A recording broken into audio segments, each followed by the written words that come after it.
Ma'am, I need you to open that bag and show me what's inside. The words slice through the designer silence of Lux & Cody boutique like a blade through silk. Victoria Sterling, the store manager, corners Zara Mitchell near the exit, her Chanel suit radiating authority and suspicion. Zara, a black woman in designer jeans and a tailored blazer, clutches her vintage Hermes bag closer. Around them, the Beverly Hills boutique gleams with marble floors and crystal chandeliers, every surface reflecting wealth and exclusivity. I saw you slip something into your purse when you thought no one was looking, Victoria continues, her voice carrying across the showroom where other customers pause their shopping to watch the drama unfold. The accusation hangs in the perfumed air like poison. Security approaches from the back of the store. Sales associates gather behind their glass counters, phones discreetly recording. Zara's eyes narrow, not with guilt, but with something far more dangerous: recognition. She's been here before, in different stores, facing the same assumptions, the same humiliation. What exactly do you think I stole? Zara asks, her voice steady despite the dozens of eyes now focused on her. Victoria's smile is arctic. That's what we're going to find out. Victoria doesn't know she just accused the owner of the entire boutique chain of theft. What would you do if accused of stealing in your own store? Tell me where you're watching from. 45 minutes earlier, Zara Mitchell steps out of an Uber in front of Lux & Co's Beverly Hills flagship location. No designer car announces her arrival. No entourage follows. Just a successful businesswoman in carefully chosen casual elegance, conducting an unannounced quality assessment of her most prestigious store. The boutique sparkles in the California afternoon sun, floor-to-ceiling windows displaying the latest collections from Valentino, Saint Laurent, and emerging designers Zara personally curated. She built this place 4 years ago with a $12 million investment, envisioning it as proof that luxury retail could be both exclusive and inclusive. Through the windows, she observes the Saturday afternoon clientele, predominantly wealthy white women browsing casually, sipping complimentary champagne while sales associates hover attentively. This is exactly the atmosphere she intended, but something feels wrong about the energy inside. Victoria Sterling notices her through the glass doors. 12 years in luxury retail has honed Victoria's ability to categorize customers instantly. The jeans suggest casual shopping, the absence of obvious wealth markers triggers suspicion, and the woman's confident stride into the store somehow irritates her professional sensibilities. Zara enters through the heavy glass doors, immediately struck by the cool reception. The young white receptionist barely glances up from her computer, offering no greeting or assistance, a stark contrast to the warm welcomes she witnesses other customers receiving. Good afternoon, Zara says pleasantly. Are you looking for anything specific today? The receptionist asks, her tone suggesting Zara might be lost. Just browsing. Victoria approaches with the measured stride of someone asserting territorial control. Welcome to Lux & Co. I'm Victoria Sterling, the store manager. Is this your first time visiting us? Zara studies Victoria's face. The subtle sneer, the way her eyes quickly assess clothing and accessories, searching for markers of purchasing power. Not exactly. I see. Well, our collections start around $800 for accessories, with ready-to-wear beginning at $1,500. We also offer payment plans if you find something you like. The assumption hangs between them like smoke. Zara has excellent credit and $4.7 million in liquid assets, but Victoria sees only surface appearances and makes instant judgments. What would you recommend? Zara asks, genuinely curious about Victoria's sales approach. Victoria gestures vaguely toward a corner display. We have some lovely pieces on sale, 20 to 40% off, much more accessible for different budgets. Zara notices how other customers, all white, all obviously wealthy, browse freely without price discussions or budget assumptions. A blonde woman in yoga clothes examines a $3,200 dress while sipping champagne. No one questions her purchasing power. Zara's detailed knowledge of inventory and pricing suggests she's not a typical customer. Victoria Sterling has perfected the art of customer management during her 12 years in luxury retail. At her previous position at Nordstrom Beverly Hills, she'd learned to quickly separate serious buyers from browsers who waste sales associates' valuable time. "Are you familiar with any of these designers?" Victoria asks, her tone suggesting the question is academic. Zara examines a Stella McCartney blazer, running her fingers over the sustainable fabric. "I know her work well. The craftsmanship on her recent collections has been exceptional." "Exceptional," Victoria repeats, her smile sharp. "That particular piece is $2,800, before taxes." "I understand luxury pricing." Victoria's eyes narrow. The response is too confident, too knowledgeable. "Do you? Because we've had issues with people trying on expensive items just for social media photos. We have strict policies about that." The condescension is unmistakable. Zara moves to a display of limited edition handbags, noting how Victoria shadows her every step like a suspicious security guard. "I'm interested in your trunk show schedule," Zara says. "When do you host private appointments for VIP clients?" "VIP appointments are for established customers with significant purchase histories," Victoria responds coolly. "Are you currently in our client database?"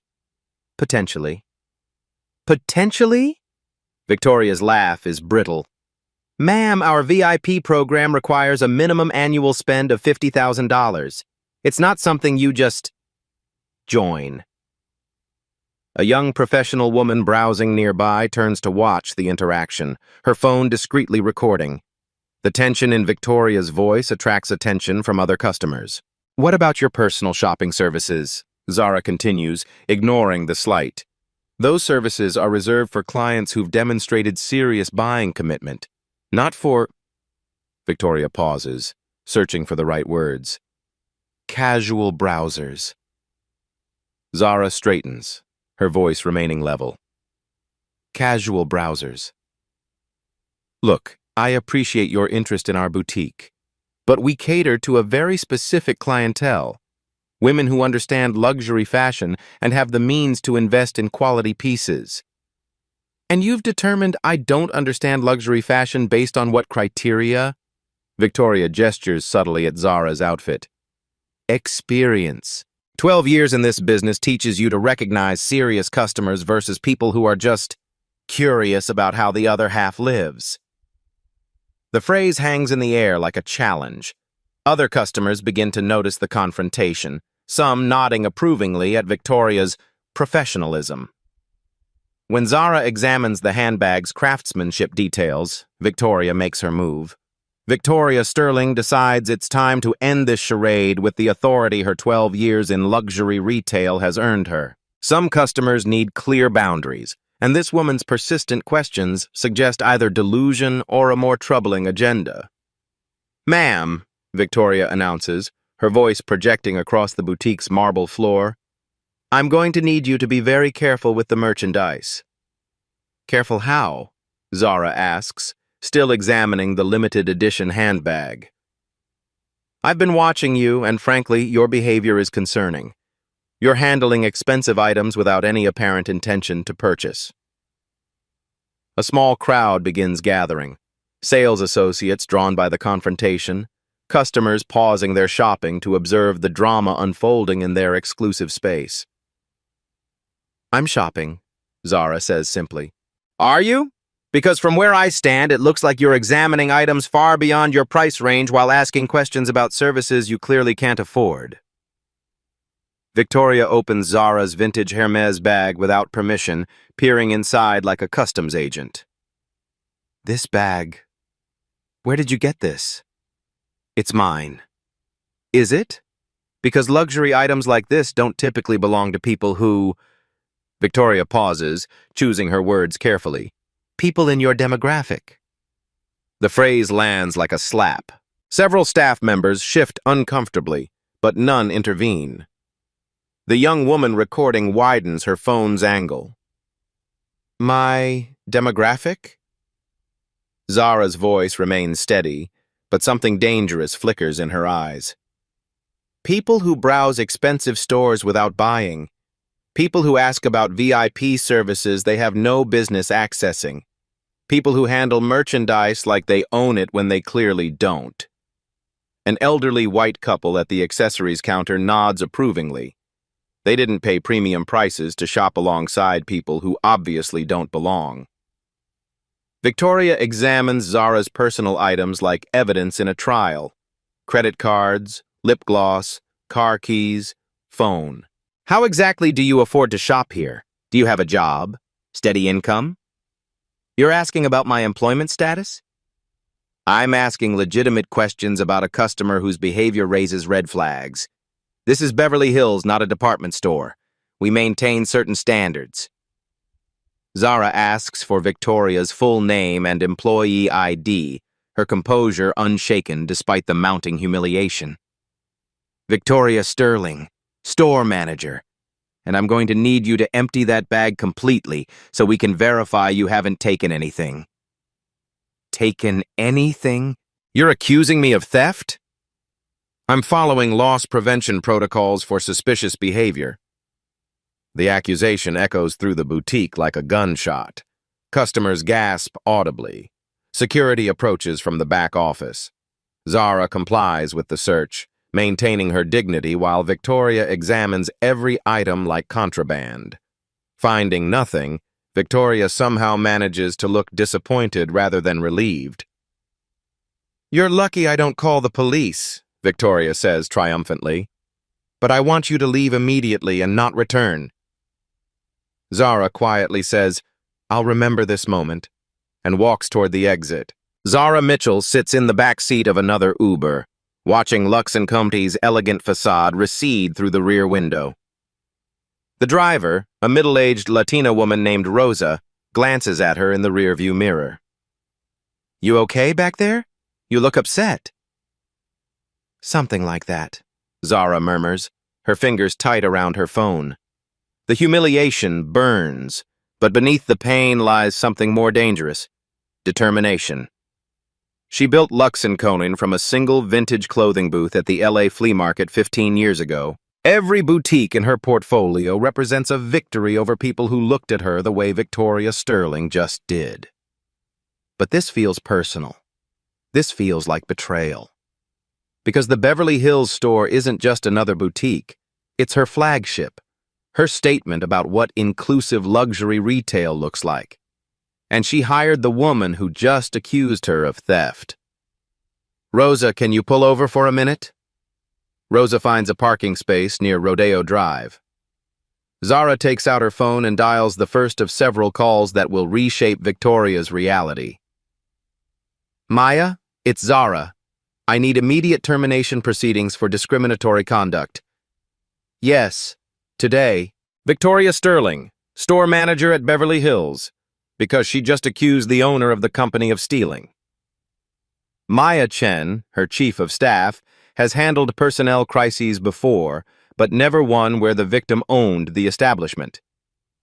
"Zara, what exactly happened?" "She profiled me based on my appearance, questioned my right to handle merchandise, asked about my employment status and income.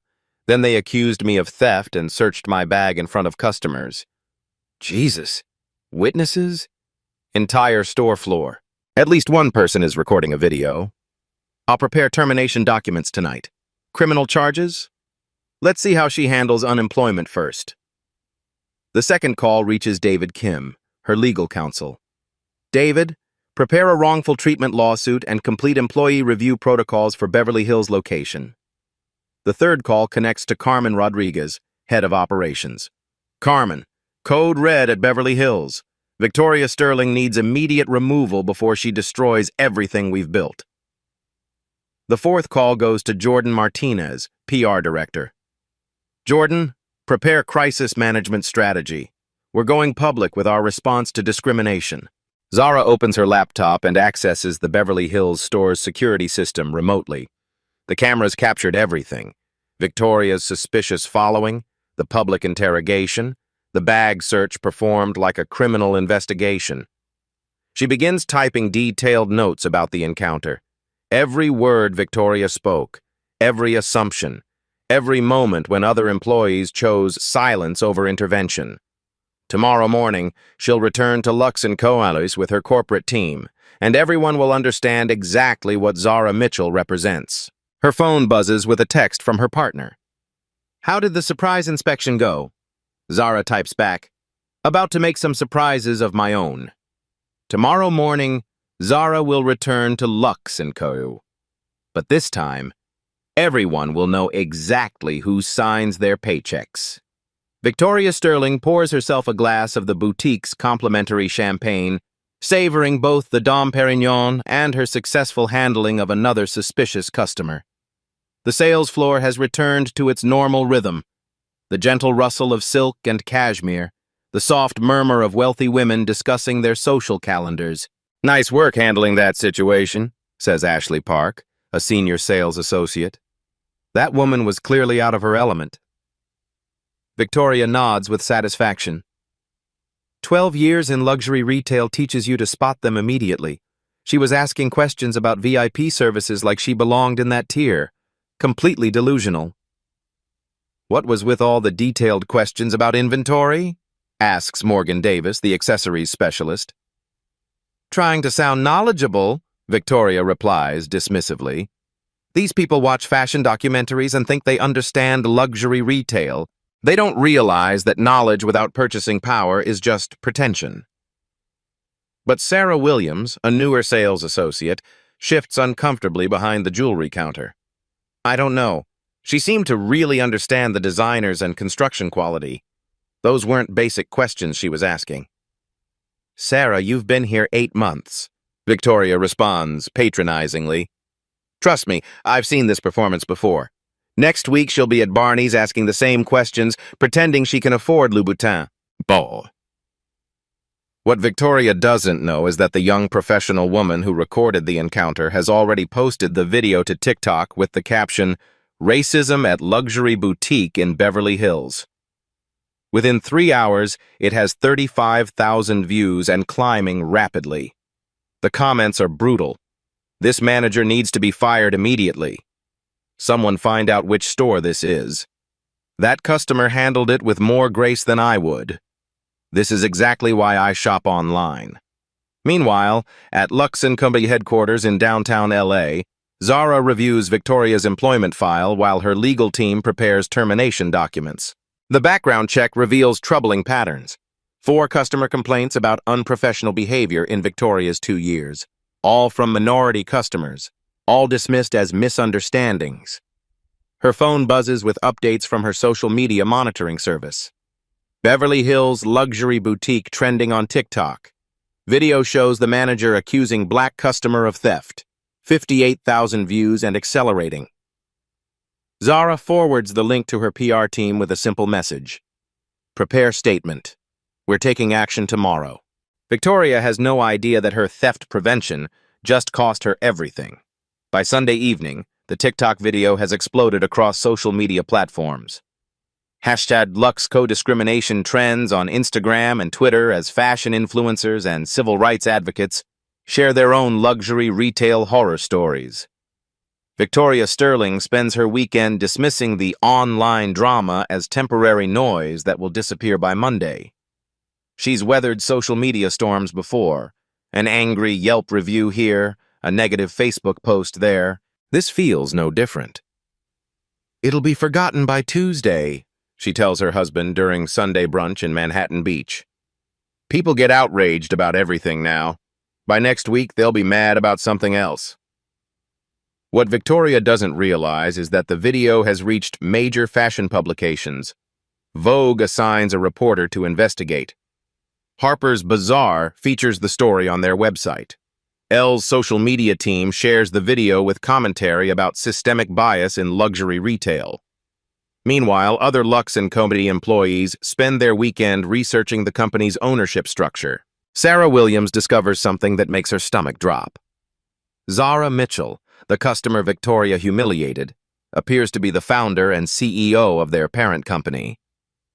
"Ashley," she calls her colleague frantically, "I think we might have a serious problem." "What kind of problem?" Remember the woman Victoria accused of stealing? I think she might actually own our store. Ashley laughs nervously. Sarah, you saw the same person I did.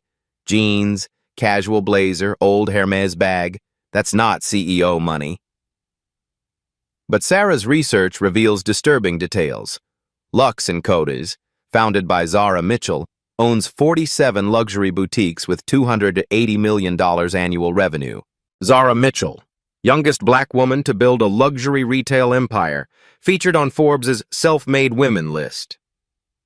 She tries calling Victoria but gets voicemail. She considers calling corporate, but Victoria is her direct supervisor. By Sunday night, she's convinced herself she's overreacting. Important people don't dress casually for shopping. The fashion community on Reddit picks up the story. Twitter threads analyze Victoria's discriminatory language. Instagram fashion accounts condemn the treatment with posts reaching millions of followers. Beverly Hills, NAACP, Chapter President. Dr. Monica Washington issues a statement. This video represents the everyday discrimination that black consumers face in luxury retail environments. We demand immediate accountability. Victoria remains oblivious, confident that Monday will bring a return to business as usual. Monday morning arrives with a corporate reckoning Victoria never anticipated. At 9 a.m. Monday, Zara walks through Lux & Co's front door with a team that will change everything. Monday morning sunlight streams through Lux & Co's floor-to-ceiling windows as Zara Mitchell enters her flagship boutique for the second time in 72 hours. This time, she's not alone. Maya Chen, her chief of staff, flanks her right side. David Kim, legal counsel, walks to her left. Behind them, Carmen Rodriguez from operations and 2 security consultants carry briefcases full of termination documents. Victoria Sterling emerges from her office reviewing weekend sales reports, still radiating the confidence of a manager who believes her authority is absolute. She recognizes Zara immediately, the troublemaker from Saturday, now returning with what appears to be lawyers and corporate representatives. "Ma'am, I thought I made myself clear this weekend," Victoria announces, her voice carrying across the boutique. "You're not welcome in this establishment." "Ms. Sterling," David Kim steps forward, his voice crisp with legal authority. "I'm David Kim, legal counsel for Lux & Co. We need to discuss your immediate employment status." Victoria's eyes narrow as she processes the words. "Lux & Co? That's this company. I've never seen you before." "The parent company that owns this boutique," Maya Chen interrupts, "along with 46 others across 12 states. The color drains from Victoria's face as implications begin registering. Her eyes dart between the corporate team and Zara, who stands quietly observing Victoria's mounting panic. "This is some kind of mistake," Victoria stammers. "I report to regional management. Corporate headquarters is in downtown LA. They would have contacted me directly about any—" "You report to me," Zara says quietly. "Or rather, you reported to me until Saturday afternoon." Staff members begin gathering around the boutique's perimeter. Sarah Williams, Ashley Park, Morgan Davis, and others who witnessed Saturday's confrontation. The pieces of a puzzle they didn't realize they were solving suddenly click into place. You're saying you're... Victoria can't complete the sentence. "I'm not claiming anything," Zara responds. "I am Zara Mitchell, founder and CEO of Lux & Co. This is my boutique. You work for me. Or rather, you worked for me until you decided to accuse me of theft." Victoria's legs feel unsteady. The customer she humiliated, the person she accused of stealing, owns everything around her. Every designer dress, every piece of jewelry, every sales commission that pays her mortgage. "Ms. Sterling," David Kim continues, "you're terminated for cause, effective immediately. Gross misconduct, discriminatory behavior, and violation of company policy regarding inclusive customer service." "This is impossible," Victoria whispers. "You can't just—" "Security will escort you from the premises," Carmen Rodriguez adds. "You have 20 minutes to collect personal belongings.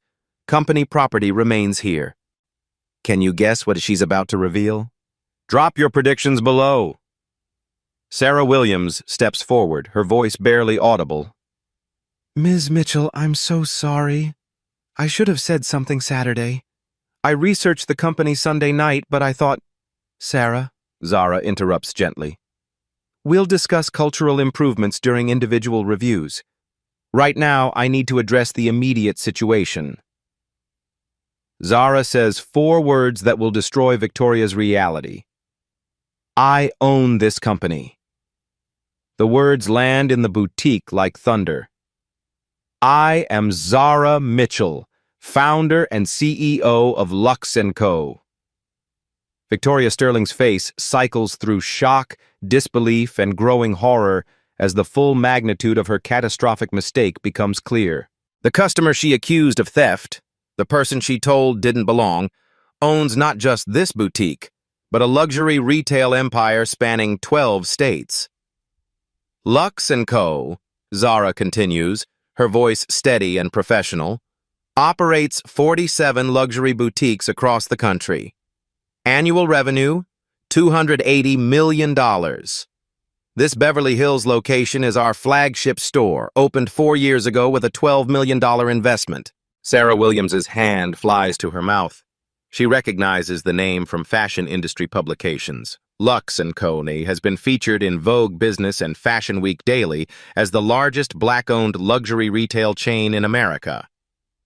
Our mission, Zara continues, has always been simple. Prove that luxury retail can be both exclusive and inclusive. True luxury isn't about excluding people based on assumptions.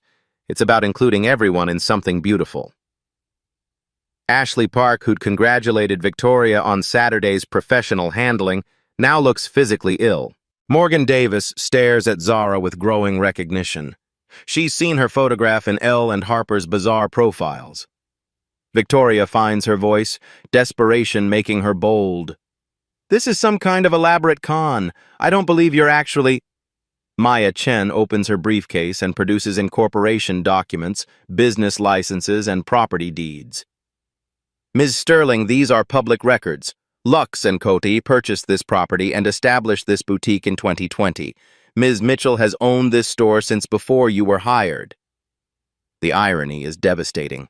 Victoria had claimed to represent company standards, protecting the boutique's reputation. The owner was standing right in front of her, and Victoria had treated her like a criminal. My background, Zara says, addressing the gathered staff, might surprise some of you. I started with a vintage clothing booth at the LA flea market 17 years ago. $200 startup investment. Worked 3 jobs to afford business school at USC. She walks to the center of the boutique, the same spot where Victoria had humiliated her 72 hours earlier. I built Lux & Co. because I believed America needed luxury retailers where exceptional fashion and customer dignity could coexist. Where a person's right to shop isn't determined by their appearance or assumptions about their background. Zara pulls out her phone and shows them Saturday's viral video. This has been viewed 6.7 million times across platforms. Comments from customers sharing similar experiences at luxury retailers nationwide. Victoria's behavior wasn't just discrimination, it was a masterclass in destroying brand reputation. Victoria's world crumbles as staff members process what they're learning. The casual customer she'd dismissed as a time waster is fashion industry royalty, featured on magazine covers, invited to speak at retail conferences, recognized as one of America's most successful entrepreneurs. Ms. Sterling, Zara turns to face Victoria directly. Saturday afternoon, you accused me of theft in front of customers and staff. You questioned my right to handle merchandise in my own store. You searched my personal belongings like I was a criminal. You did this because you made assumptions based on my race and appearance. I was protecting the store's assets from suspicious behavior. You were protecting your prejudices, Zara interrupts. And in doing so, you violated our core values, damaged our reputation, and potentially traumatized every minority customer who witnessed your performance. David Kim steps forward with termination documents. Ms. Sterling, Your employment is terminated effective immediately. No severance due to discriminatory conduct. Our legal team will be filing civil rights charges with federal authorities. This isn't legal, Victoria protests weakly. Ms. Sterling, David responds. Discrimination based on race in places of public accommodation is a federal crime. The video evidence provides clear documentation of violations. Zara addresses her remaining staff. Everyone will have the opportunity to continue employment here, but only after comprehensive training on inclusive customer service. This boutique will become a model for the industry, a place where fashion knowledge and genuine enthusiasm matter more than appearance or assumptions. Sarah raises her hand tentatively. Ms. Mitchell, what can we do to rebuild trust with customers who've experienced discrimination? Sarah, excellent question. We're implementing customer feedback systems, bias awareness training, and community outreach programs. But most importantly, we're changing our culture from the ground up. Victoria makes one final desperate attempt. The customers expect a certain atmosphere. They pay premium prices for exclusivity. They pay premium prices for exceptional fashion and outstanding service. Zara cuts her off. They don't pay for discrimination. Any customer who expects that isn't welcome in my boutique. A security personnel approach Victoria with a cardboard box for her personal belongings. As she's led toward the exit, Victoria turns back one final time. This won't change anything, she says bitterly. Luxury retail has always been about exclusivity. Your kind doesn't understand that.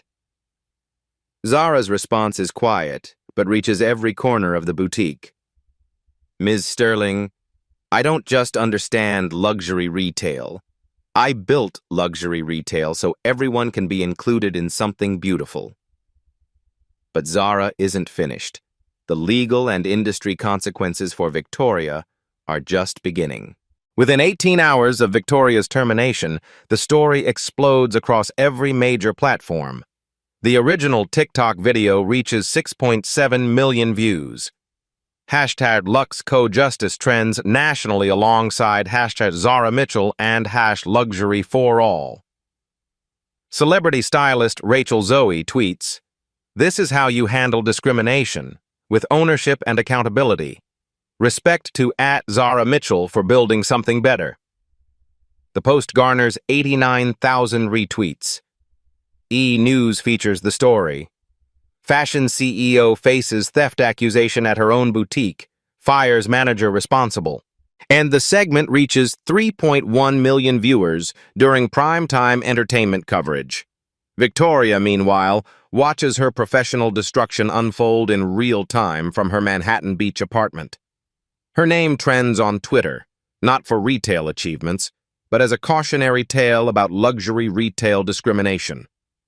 Her LinkedIn profile attracts hundreds of messages, none offering career opportunities. The fashion industry responds with unprecedented urgency. The National Retail Federation issues an emergency statement condemning discrimination and announcing mandatory bias training for luxury retail members. Nordstrom CEO Erik Nordstrom personally calls Zara, "We're horrified by what happened at your boutique. Nordstrom stands behind your leadership and commitment to inclusive luxury retail." Saks Fifth Avenue announces new employee training requirements, including demonstrated commitment to diversity and inclusion for all customer-facing staff.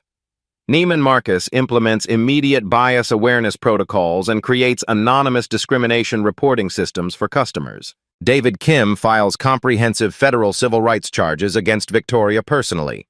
Intentional discrimination in place of public accommodation. Violation of civil rights. Act of 1964. Intentional infliction of emotional distress. Interference with business relationships and reputation. The U.S. Attorney's Office for the Central District of California opens a criminal investigation. Federal prosecutor Jennifer Martinez explains, "When discrimination occurs in commercial retail settings, it becomes a matter of federal civil rights enforcement." Victoria's court-appointed attorney, overwhelmed by video evidence and media attention, advises immediate settlement. "Victoria, There's high-definition footage of you accusing a black business owner of theft in her own store. No jury will side with you. Lux & Co. sales surge. Store traffic increases 420% within 1 week. The Beverly Hills location schedules additional staff to handle overflow customers and appointment requests. Brand valuation soars. Fashion industry analysts estimate Lux & Co.'s brand value increased $47 million due to positive publicity and customer loyalty demonstrations. Victoria's financial destruction. Her $95,000 annual salary vanishes overnight. Legal fees drain her savings account. Her luxury apartment lease faces termination when she can't make payments. Within 2 weeks, Victoria discovers the interconnected nature of luxury retail. Bergdorf Goodman. We don't employ candidates with federal discrimination violations. Barney's, before closure. Our company values don't align with your employment history. Net-a-Porter. We'll have to pass on your application due to civil rights concerns. The luxury fashion industry, built on reputation and customer relationships, offers no sanctuary for managers with documented discrimination records. 60 Minutes. Requests an interview with Zara for a segment on systemic discrimination in luxury retail. She accepts, using the platform to discuss industry-wide bias beyond individual incidents. The New York Times fashion critic Vanessa Friedman writes a feature, "When the customer owns the store, how one incident exposed luxury retail's bias problem." Los Angeles Business Journal profiles Lux & Co. His expansion strategy, noting how the controversy has actually strengthened the company's market position and customer base. Victoria's social media presence becomes a digital wasteland. Her Instagram account, formerly showcasing luxury lifestyle content, attracts thousands of comments calling her a racist and industry disgrace. Her Facebook profile, where she'd posted about maintaining boutique standards, becomes screenshot evidence shared across platforms demonstrating coded discriminatory language. Her Twitter account, abandoned after the first day of harassment, remains a permanent monument to her professional downfall. Fashion Institute of Design and Merchandising invites Zara to develop a case study on discrimination in luxury retail for their retail management program. Parsons School of Design partners with Lux & Co.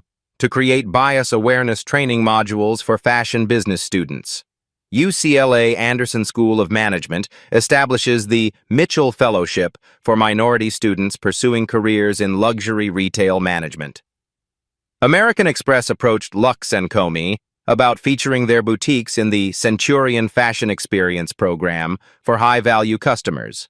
Net-a-Porter offers exclusive online partnership opportunities for Lux & Co.'s emerging designer collections. 6 additional boutique acquisition opportunities emerge as other luxury retailers seek to associate with Lux & Co.'s reputation for inclusive excellence. The story reaches global fashion publications. Vogue Paris features Zara on their cover. La Patronne qui se bat, the boss who fights back. Harper's Bazaar. UK profiles Lux & Co. as a model for inclusive luxury retail practices. The International Luxury Retail Association invites Zara to speak at their annual convention in Milan about building diverse customer communities. Victoria Sterling works as a sales associate at a mid-tier department store in Orange County. Her $95,000 luxury retail management salary replaced by $38,000 in hourly wages. Her professional reputation, built over 12 years, was destroyed in 12 seconds of viral video. Zara Mitchell graces the cover of Forbes magazine, the CEO who turned discrimination into fashion revolution.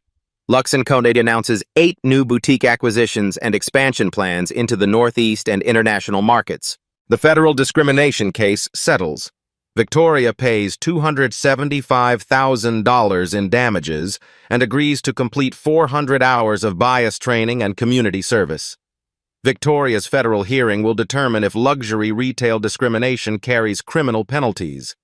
9 months after the viral video that obliterated her career, Victoria Sterling sits in the federal courthouse in downtown Los Angeles wearing a discount suit from Target. her designer wardrobe long since sold to pay legal fees. The courtroom overflows with reporters, civil rights advocates, and fashion industry professionals witnessing what many consider a landmark case in commercial discrimination. Federal Judge Patricia Chen, herself an Asian-American woman who understands retail bias, presides over proceedings that will determine whether discrimination in luxury retail constitutes criminal civil rights violations. This case, Judge Chen announces, addresses more than individual misconduct. It examines systematic discrimination in an industry that significantly impacts economic opportunity and social inclusion in minority communities. Zara takes the witness stand first, her testimony measured and devastating. She wears a custom blazer from her own collection, not to impress, but to demonstrate the professional capability Victoria had dismissed based on casual Saturday shopping attire. Your Honor, Ms. Sterling didn't just discriminate against me personally. She created a hostile environment where staff learned that certain customers don't deserve basic respect or dignity. That environment damages employees, destroys customer relationships, and perpetuates harmful stereotypes that affect entire communities. Federal prosecutor Jennifer Martinez presents overwhelming evidence. The viral video showing Victoria's discriminatory accusations, security footage from Lux & Co.'s cameras, and testimony from staff members who witnessed the systematic bias. Sarah Williams testifies about the toxic work environment. Ms. Sterling regularly made assumptions about customers based on race and appearance. She taught us to categorize shoppers by clothing and demographics, rather than actual interest or purchasing capability.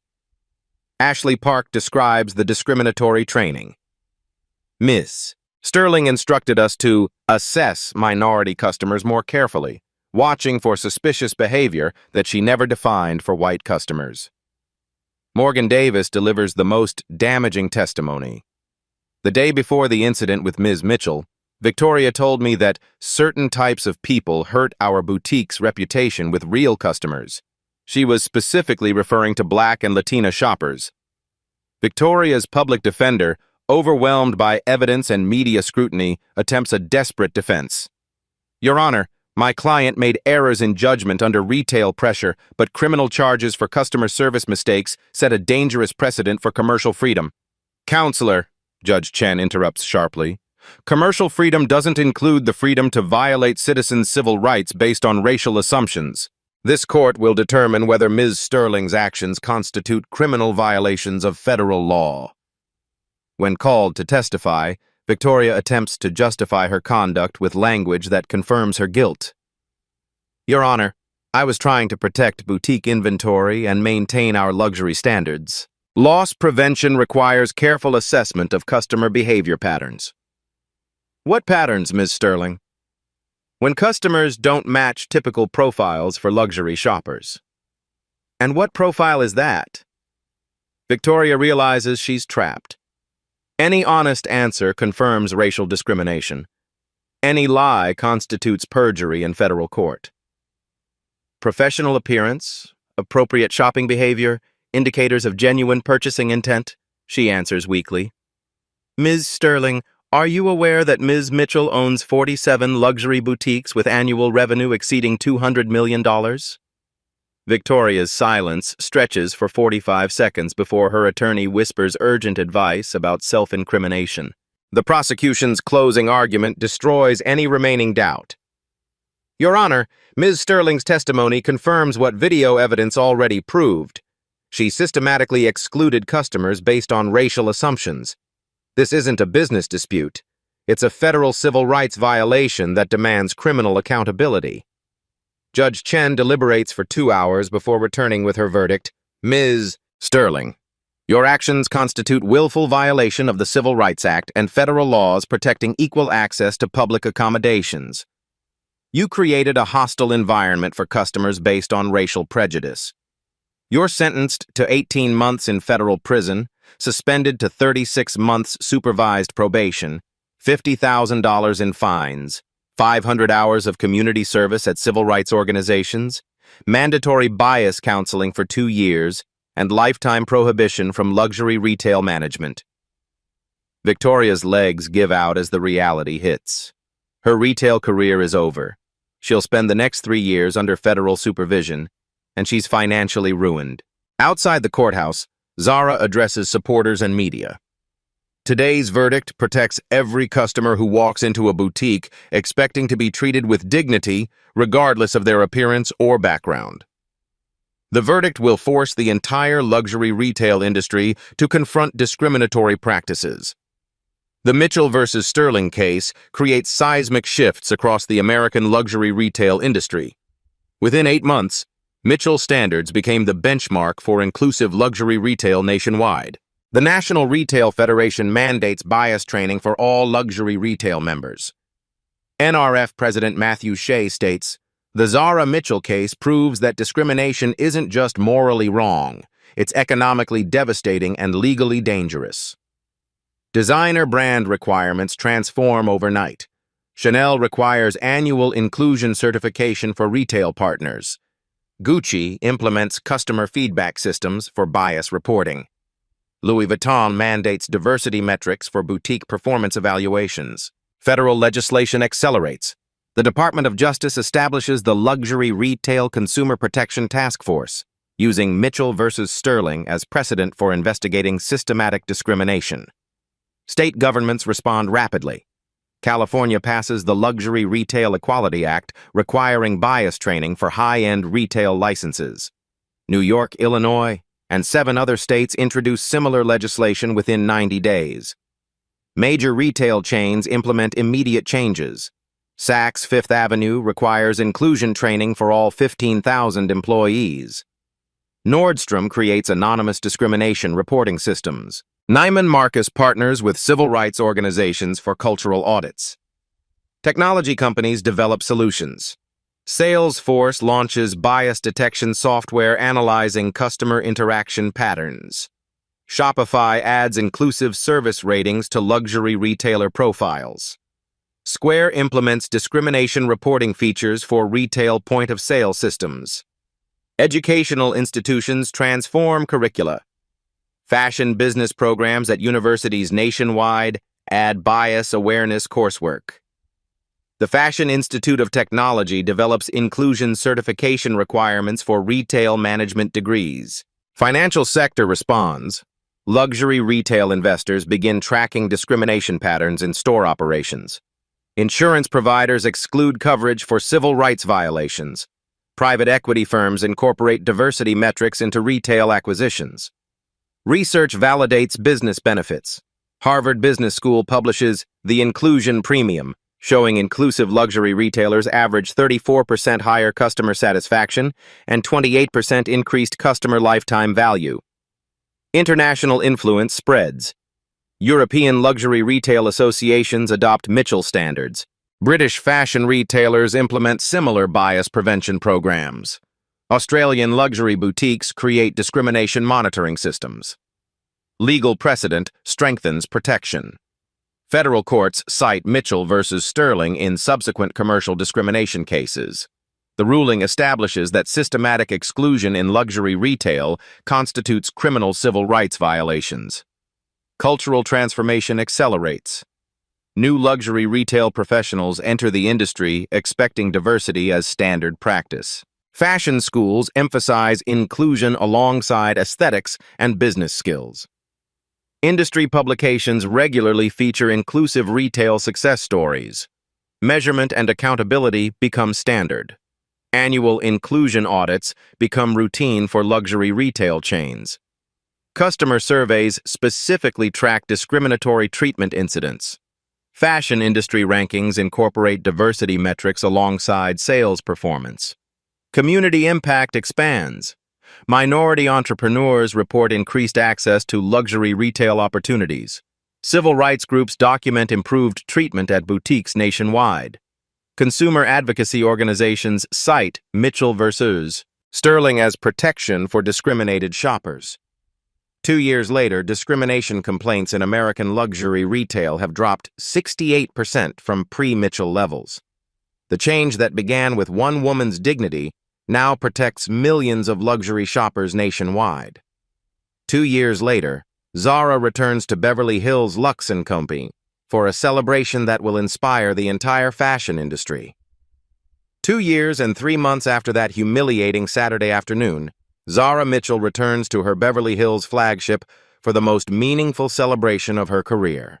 Tonight, Lux & Co. officially receives the fashion industry's Excellence in Inclusion Award, the first luxury retailer to earn the designation while also holding the NAACP's Business Leadership recognition. The transformation is evident from the moment she enters. The sales floor, now managed by Sarah Williams after completing UCLA's Retail Leadership Program, reflects the inclusive vision Zara always intended. Behind the accessories counter, the staff represents the community they serve. Diverse voices, different backgrounds, unified by commitment to treating every customer with dignity and respect. Ms. Mitchell, Marcus Rodriguez, a recent graduate of the Mitchell Fellowship Program, approaches with genuine enthusiasm. "The private shopping appointment you requested is ready. Dr. Washington specifically asked to work with our most knowledgeable stylist about sustainable luxury fashion." The customer is Dr. Angela Washington, a black cardiothoracic surgeon shopping for her medical conference wardrobe. 2 years ago, she might have faced the same discrimination Zara experienced. Today, she's treated like fashion royalty by a staff trained to recognize that expertise and enthusiasm matter more than appearance. "Zara," Sarah Williams joins them with the evening's performance reports. "We're having our best quarter ever. Customer satisfaction scores are the highest in Lux & Co. history, and our conversion rate leads all 47 locations." She nods, unsurprised. Excellence and inclusion have proven to be synergistic forces, not competing priorities. The Beverly Hills boutique's transformation into the most sought-after luxury shopping destination demonstrates what she always believed: respect drives revenue. At the evening wear section, the same area where Victoria had accused her of theft, a young Latina mother helps her teenage daughter choose a dress for senior prom. They browse with confidence, treated with the same attention and expertise as every other customer. Zara's phone buzzes with a news update. Former Lux & Co. manager Victoria Sterling completes court-mandated community service. The article notes her work with the Los Angeles Urban League, teaching bias awareness to retail workers. Reports suggest genuine transformation, though redemption requires sustained action beyond court requirements. "Any regrets?" Maya Chen asks, joining Zara near the window overlooking Rodeo Drive where her humiliation became her catalyst. "About firing Victoria? None. About the public nature of the confrontation? If it prevents other customers from experiencing discrimination, then the discomfort served a greater purpose." Elena Mitchell, Zara's partner of 8 years, arrives with their adopted twins for the celebration dinner. "The girls want to know if they can try on the sparkly dresses in the children's section." Zara laughs, the first genuine laughter she's experienced in this space since the incident. "Tell them it's their boutique too. They can explore any collection that interests them." The evening's highlight comes when fashion legend Diane von Furstenberg presents the Inclusion Award. Zara Mitchell didn't just transform one boutique. She transformed how an entire industry thinks about customer service and human dignity. This is the legacy Zara treasures most. Not the business expansion or legal victories, but young people who see luxury retail as a profession of service rather than exclusion. As the celebration winds down, Zara stands in the center of the boutique where Victoria once accused her of theft. The space now represents everything she envisioned when she invested her life savings in fashion retail, a place where exceptional design and inclusive service create lasting customer relationships. Dr. Washington approaches with her purchase selections, a sustainable capsule wardrobe worth $8,400, her face glowing with satisfaction. "Ms. Mitchell, thank you for building a place where I can shop for beautiful clothes without fighting for basic respect." Zara watches her leave with perfectly wrapped packages and realizes this is what victory looks like. Not revenge against individuals, but systematic change that protects future generations of customers. Victoria Sterling now works as a diversity consultant, helping other retailers recognize and eliminate unconscious bias. Her transformation from perpetrator to advocate demonstrates that accountability can lead to authentic growth. True luxury includes everyone in something beautiful. CTA and Tease. Zara Mitchell's extraordinary journey from theft accusation to industry transformation proves that individual courage combined with economic power can reshape entire commercial sectors. What began as a routine boutique inspection became a catalyst for change that now protects millions of luxury shoppers from discrimination. This story demonstrates that ownership without values is meaningless, but ownership with purpose becomes revolutionary. Zara didn't just fire a discriminatory manager, she fired a discriminatory system, replacing exclusion with inclusion and proving that diversity drives profitability in luxury retail. The narrative extends beyond fashion into every commercial setting where bias persists. Restaurants, hotels, automotive dealerships, and financial services all wrestle with the same fundamental choice: serve some customers or serve all customers with equal dignity and respect. Victoria Sterling's fall from $95,000 management salary to $38,000 retail wages demonstrates that prejudice carries devastating personal consequences. Her 12-year career evaporated in 12 seconds of viral video because she couldn't see past assumptions to recognize a customer's true worth, who happened to own everything around her. But this story isn't really about Victoria's downfall or even Zara's triumph.